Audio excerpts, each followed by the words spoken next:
Shalom, and welcome to another session of Hebrew Bible Secrets with your host, Rabbi Beaton. We are reading today from the book of Mathew, starting at chapter 1. The Besorah according to Mathew, ben Cleopas Levi, the cousin of Rabbi Yahushua, to all the nations, including Israel. Chapter 1.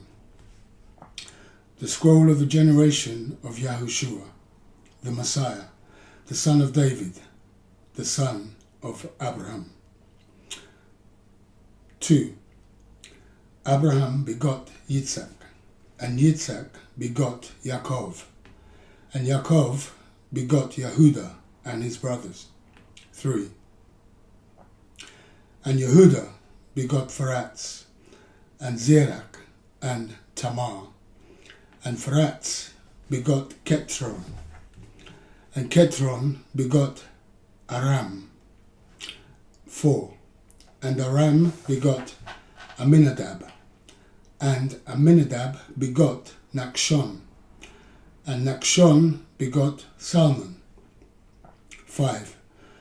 And Salmon begot Boaz of Rachab, and Boaz begot Obed of Ruth, and Obed begot Yeshai, Jesse.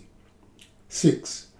And Yeshai, Jesse, begot David, the king, and David the king begot Shlomo, of her that had been the wife of Uriah.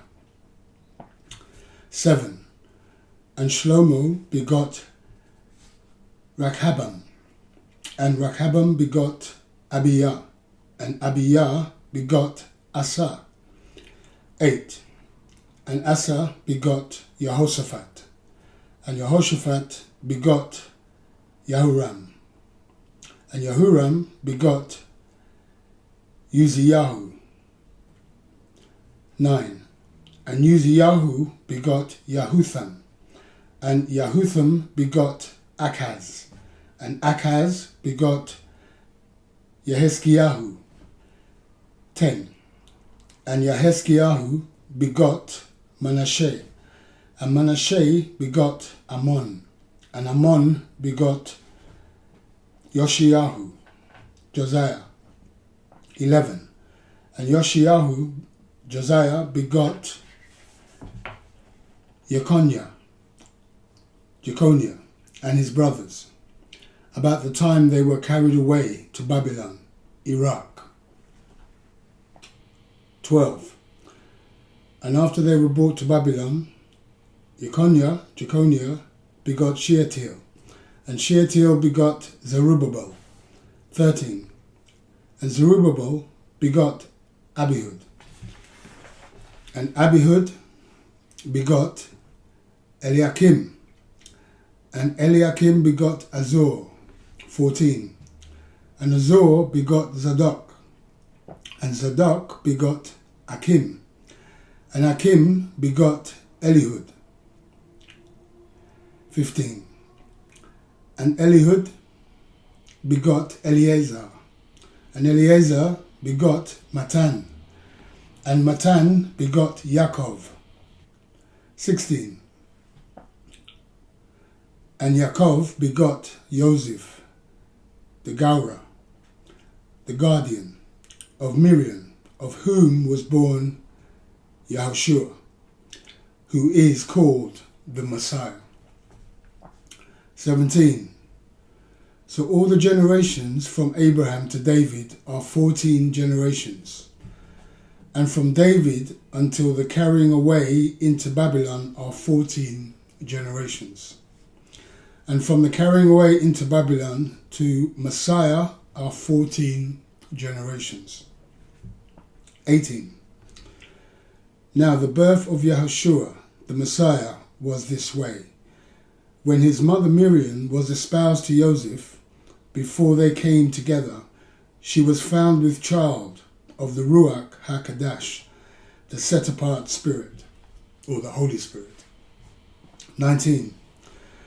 Then Joseph, her husband, being a righteous man and not willing to make a public example, decided to put her away privately. 20. But while he thought on these things, behold, the messenger of Yahweh appeared to him in a dream, saying, Joseph, you, son of David, fear not to take Miriam as your wife. For that which is conceived in her is of the Ruach HaKadosh, the set-apart Spirit, the Holy Spirit. 21. And she shall bring forth a son, and you shall call his name Yahushua. For he shall rescue his people from their sins. 22. Now all this was done, that it might be fulfilled, which was spoken of Master Yahweh by the prophet, saying, 23. Behold, a young woman shall be with child, and shall bring forth a son, and they shall call his name Emmanuel, which being interpreted as El with us. 24. When Joseph awoke, he did as the messenger of Yahweh had commanded him, and he brought her home as his wife. 24. When Joseph awoke, he did as the messenger of Yahweh had commanded him, and he brought her home as his wife. 25. And he did not have marital relations with her until she had brought forth her firstborn son, and he called his name Yahushua. So there ends the first chapter of Mathew.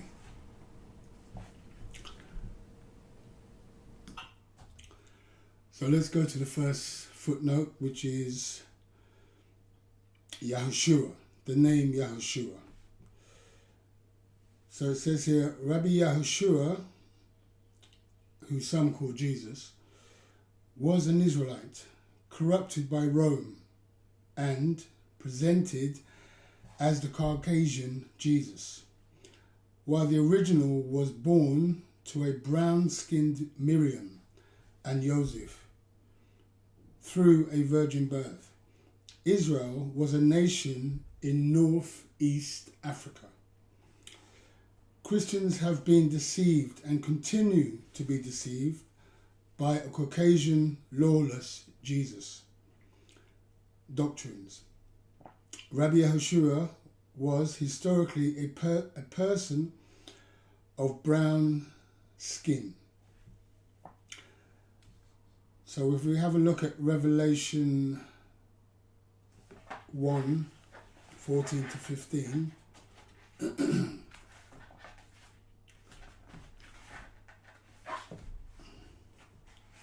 we can just have a look and see the description of Rabbi Yahushua.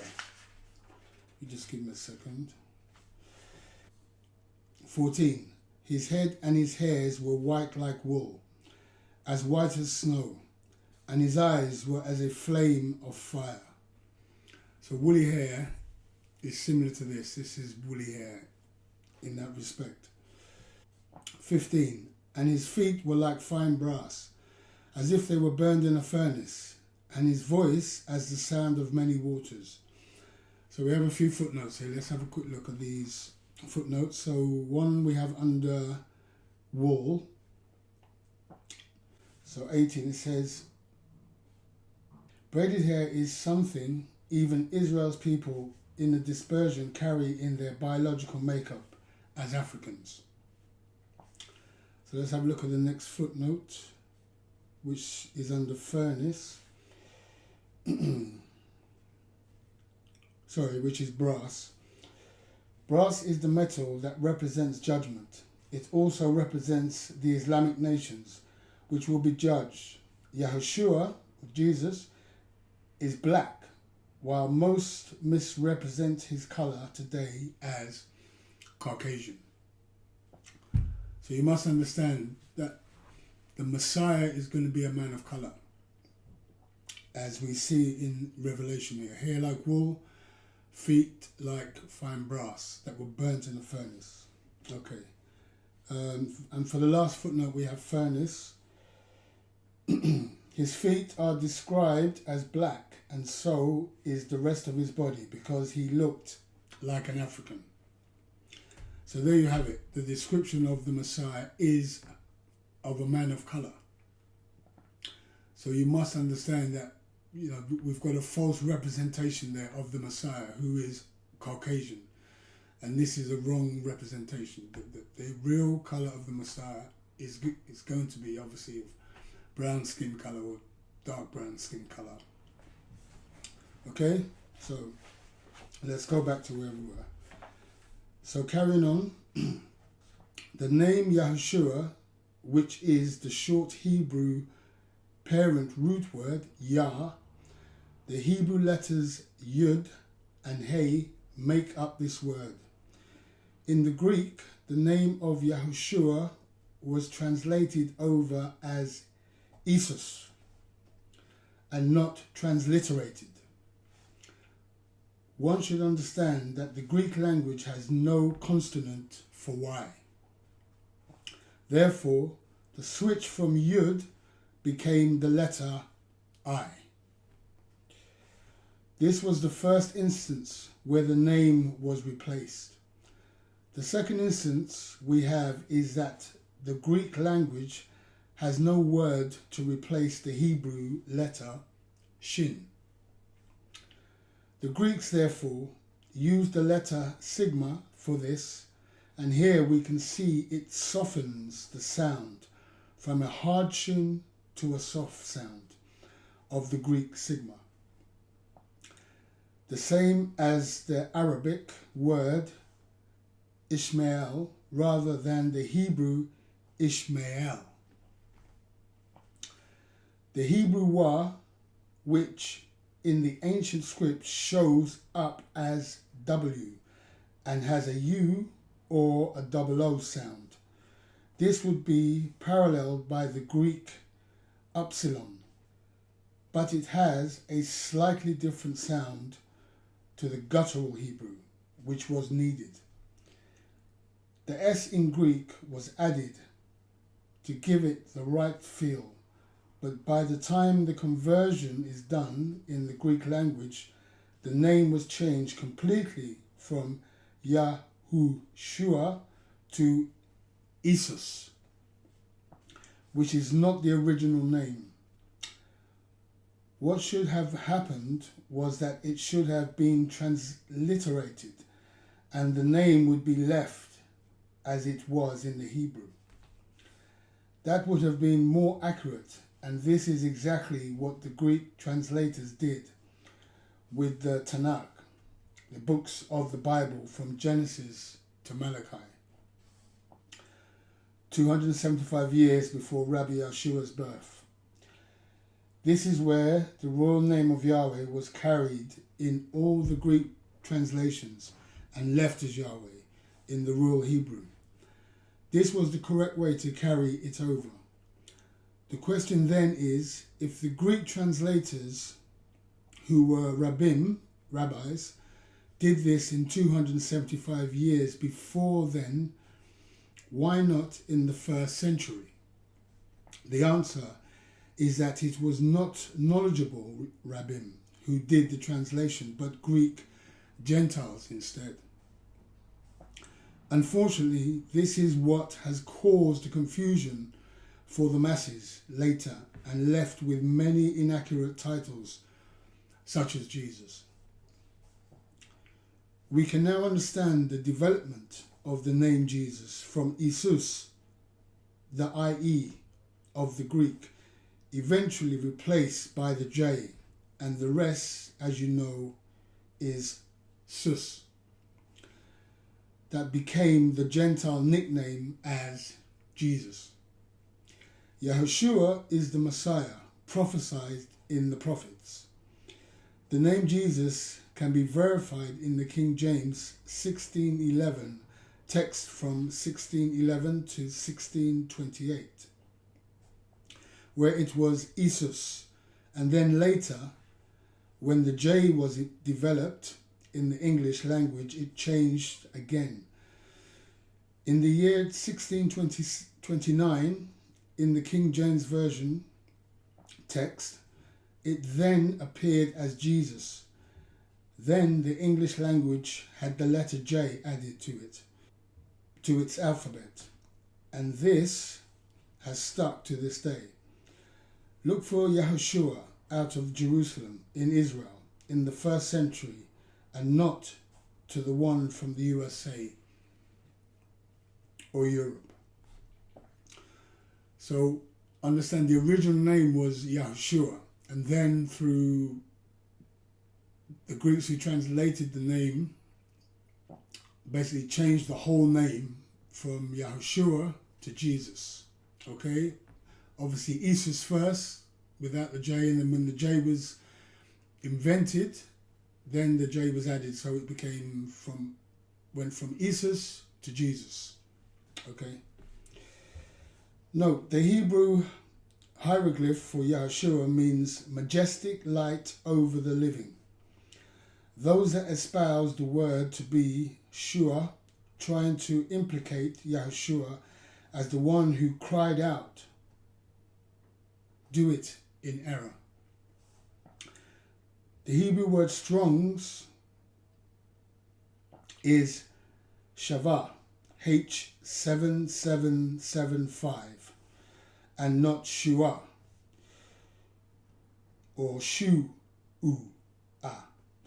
It does not mean to cry out, but means rising emotions in the living. One of these can be to cry out, shout, while others can be of different type, such as anger, grief, and melancholy. So the pronunciation Yahushua is quite correct, while in some manuscripts it was spelt as Yeshua, missing the wa, while it can also be spelled with two was as follows. The Hebrew can be rendered as Yeshua, Yeshua, and Yashi, because in the ancient Hebrew text, the hey was omitted in sounds at times. So there are different ways to pronounce the name Yahushua. So at the end of the day, I mean, we don't have to be stuck on the name Yahushua. We all know that, the person we're talking about here is the Messiah. Even if you use the name Jesus, we know it's not the correct name, but still people know him as Jesus. So, it's not going to be an issue to the Most High, to God, and to Yahushua if that's the name they know him as.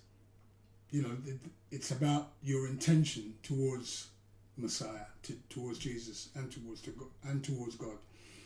So, let's not get stuck on the name, that it's a major, if we don't call him Yahushua, or if you're calling him Yahushua and others are saying, no, it's Jesus. And so, let's not get stuck on the name still.